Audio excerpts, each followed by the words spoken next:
Everyone, welcome and welcome back to YouTube channel. कैसे हैं आप सब? तो आई होप सो आप सबने सीटेट का फॉर्म भर लिया होगा। और बहुत सारे कैंडिडेट ऐसे हैं जिन्होंने जल्दबाजी में सीटेट का फॉर्म फिल करते टाइम बहुत सारी ऐसी मिस्टेक्स कर ली है। तो फिर उन सब की क्वेरीज आ रही थी कि हम लोगों की मिस्टेक हो चुकी है तो अब हम क्या कर सकते हैं। और दूसरा, मैं आप लोगों को आज बताऊंगी कि अगर आप लोग फॉर्म फिल कर रहे हैं, अगर आप लोगों ने कर लिया है तो अच्छी बात है। अगर आप लोगों ने फॉर्म फिल अभी तक नहीं किया है तो ऐसी कौन कौन सी बातें हैं जो आप लोगों को सीटेट का फॉर्म फिल करते टाइम ध्यान रखनी है। तीसरी बात, मैं आप लोगों को आज ये बताने वाली हूँ कि आपने क्या कर रखा है कि हम लोग सीटेट का फॉर्म भर सकते हैं, यानी कि क्या क्या क्राइटेरियाज इसके लिए हम लोगों को चाहिए होता है। तो इन तीन बातों के बारे में मैं आप लोगों को डिस्कस करूंगी, पूरा अच्छे से बताऊंगी। तो आप लोग वीडियो को एंड तक देखिएगा। और अगर चैनल पर पहली बार आए हैं तो चैनल को प्लीज सब्सक्राइब करिएगा, और वीडियो को पसंद आए तो प्लीज उसको लाइक और शेयर भी जरूर करिएगा। देखिए, सबसे पहले तो मैं आप लोगों को बता दूं कि अगर आप लोगों को सीटेट का फॉर्म भरना है तो आप लोग को कि क्या ऐसी एलिजिबिलिटी हो सकती है कि आप लोग सीटेट के लिए अप्लाई कर सकते हैं। तो देखिए, अगर आप लोगों ने 12th के साथ में बीएड या फिर डीएलएड कर रखा है तो फिर 12th के साथ में बीएसटीसी या फिर डीएलएड अगर आप लोगों ने ये कर रखा है तो आप लोग सीटेट के लिए क्वालिफाई हो पाते हैं। अगर आप लोगों ने ग्रेजुएशन कर रखा है, ग्रेजुएशन के साथ साथ में अगर आप लोगों ने बीएड कर रखा है तो भी आप लोग सीटेट के लिए एलिजिबल हो जाते हैं।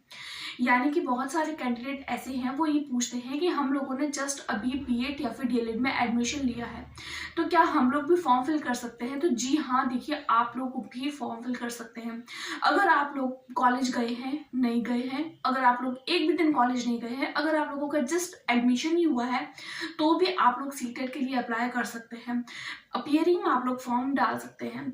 बहुत सारे कैंडिडेट ऐसे होते हैं वो ये बोलते हैं कि हम लोग सेकेंड ईयर में हैं, हम लोग 4th सेमेस्टर में हैं, या फिर हम लोग फर्स्ट सेमेस्टर में हैं, तो क्या हम लोगों का फॉर्म रिजेक्ट होगा। तो देखिए, इसमें ऐसा कोई क्राइटेरिया नहीं होता है। अगर आप लोगों ने बीएड में एडमिशन ले लिया है तो आप लोग किसी भी सेमेस्टर में है तो आप लोग फॉर्म फिल करिए, आराम से करिए। एक बार अगर आप लोग इस एग्जाम को क्वालिफाई कर जाते हैं तो भले आप फर्स्ट ईयर में है, सेकंड ईयर में है, किसी भी सेमेस्टर में है, डज नॉट मैटर। आप लोग अगर एग्जाम को क्वालिफाई कर लेते हैं तो आप लोगों का जो मार्कशीट होगा या आप लोगों का जो सर्टिफिकेट होगा वो वैलिड होगा।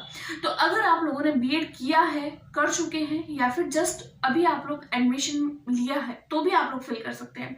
और अगर आप लोगों ने बीएड नहीं किया है तो देखिए, इसके लिए बीएड और बीएसटीसी मैंडेटरी होता है। अगर आप लोगों ने बीएड नहीं किया है तो आप लोग सीटेट के लिए क्वालिफाई नहीं है, क्योंकि ये एक तरीके का टीचिंग एग्जाम होता है। और टीचिंग एग्जाम के लिए हम लोगों को पता होता है कि टीचिंग एग्जाम के लिए हमारे पास में जो इसकी टीचर ट्रेनिंग का जो कोर्स होता है वो उसका सर्टिफिकेट हमारे पास में होना जरूरी है। तो फिर उसके अलावा अगर मैं बात करूं कि अगर आप लोगों ने फॉर्म फिल कर लिया है और अगर आप लोगों के मिस्टेक्स हो रही है, आप लोगों को लगता है कि मैंने जो है वो अपना नेम, डेट ऑफ बर्थ या फिर आधार कार्ड नंबर या कॉन्टैक्ट नंबर, ईमेल आईडी और ये सब गड़बड़ कर ली है, ये सब मैंने फॉर्म फिल करते टाइम कुछ चीज़ें या फिर कैटेगरीज आप लोगों ने अगर गलत लिख ली है, लैंग्वेजेस भरते टाइम अगर आप लोगों ने मिस्टेक कर ली है, तो आप लोगों के माइंड में यही होगा कि इतनी सारी चीज़ें मैंने मिस्टेक कर ली है, या फिर एक भी चीज़, एक भी नंबर, एक भी डिजिट, एक भी अगर स्पेलिंग आप लोगों के या फिर कुछ भी थोड़ा बहुत भी मिस्टेक हुआ है तो अब आप लोगों के क्या करेक्ट हो सकता है। तो देखिए, अभी तक तो फॉर्म फिल किए जा रहे हैं तो अभी आप लोगों को इसमें करेक्शन का टाइम नहीं मिलेगा। लेकिन जब फॉर्म फिल के लिए डेट जब खत्म हो जाएगी, देखिए इसके लिए जो लास्ट डेट है, लास्ट डेट जब निकल जाती है उसके बाद में रीओपन किए जाते हैं फॉर्म।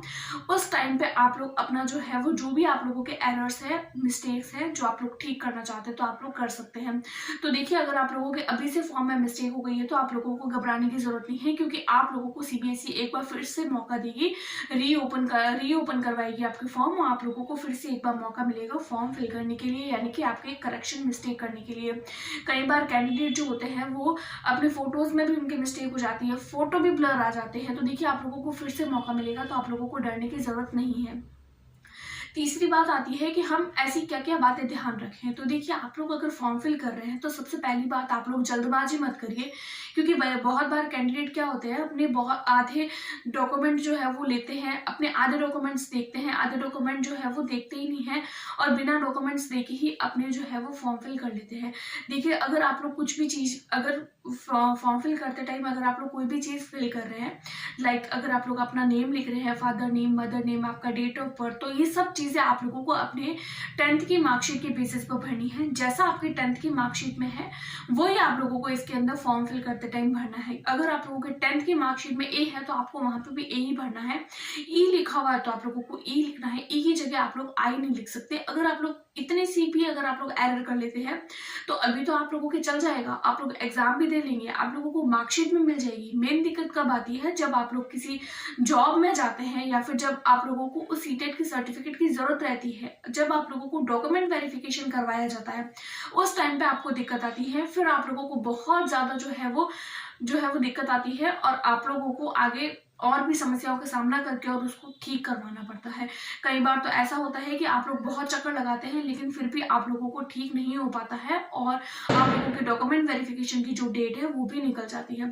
तो आप लोगों की इतनी माइनर से मिस्टेक्स आप लोगों को नहीं करनी है। आप लोगों का अपना नेम, अपने डेट ऑफ बर्थ, आप लोगों का मदर नेम, फादर नेम, आप लोगों की जो कैटेगरी है, अगर आप लोग SC ST OBC से है तो आप लोगों को कैटेगरी भरनी है। अगर आप लोग जनरल कैटेगरी से है तो आप लोगों को अपनी जनरल ही डालनी है। कई बार कैंडिडेट सोचते हैं कि 82 मार्क वाला जो होता है वो भी पास होता है और जनरल कैटेगरी वालों को 90 मार्क चाहिए होते हैं।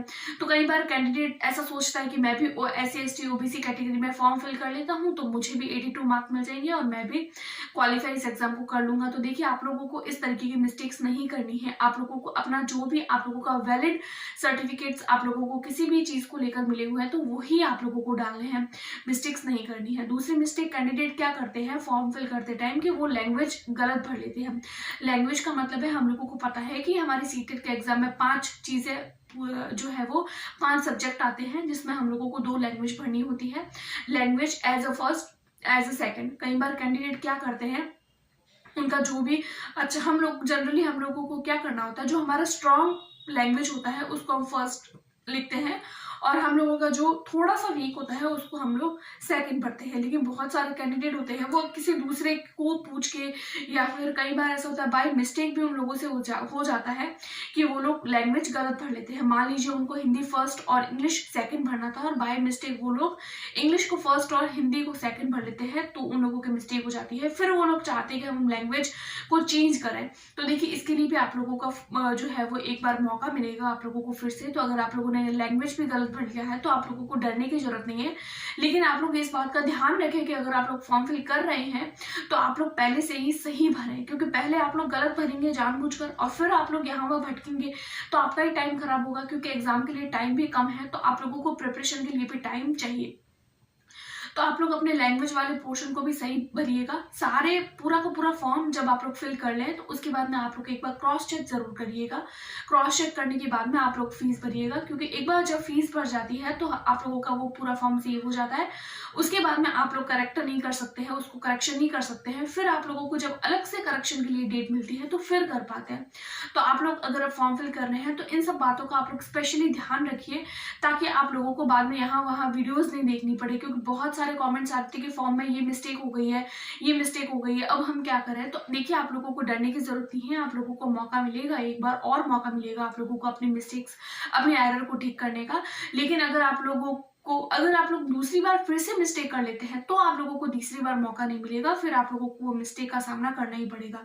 तो अगर आप लोगों ने मिस्टेक कर ली है तो आप लोगों को घबराने की जरूरत नहीं है। आप लोगों को मौका मिल जाएगा फिर से उसके एरर को ठीक करने का। और अगर आप लोगों ने फॉर्म फिल नहीं अभी तक किया है तो आप लोग केयरफुली ही उस फॉर्म को फिल करिएगा, ताकि आप लोगों को आगे जो है वो यहाँ दिक्कत न हो। आई होप सो आप लोगों को ये वीडियो पसंद आई होगी। अगर आप लोगों को वीडियो पसंद आ रही है तो please like, subscribe and share.